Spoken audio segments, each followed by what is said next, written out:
Hi Weehawken kids! I'm here to read The Greedy Python by Eric Carle. Half hidden in the jungle green, the biggest snake that there has been, looped back and forth and in between. The giant snake was very strong and very, very long. He had a big, huge appetite. His belly stretched from left to right. He quickly gobbled in one bite all animals that came in sight. A mouse that hurried to and fro. A frog that jumped up from below. A bat that hung from his left toe. A fish that swam a bit too slow.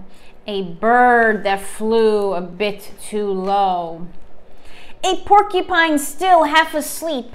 A monkey who was mid-leap. A leopard sitting in a tree. A buffalo who came to see.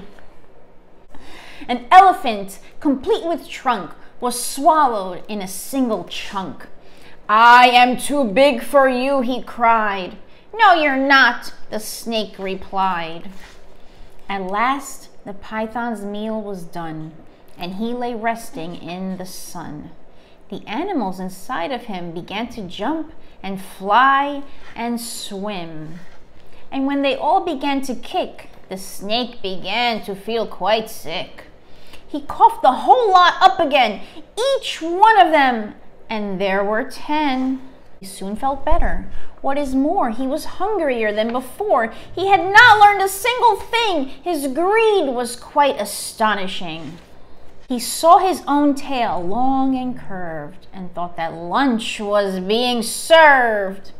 He closed his jaws on his own rear, then swallowed hard and disappeared. The end.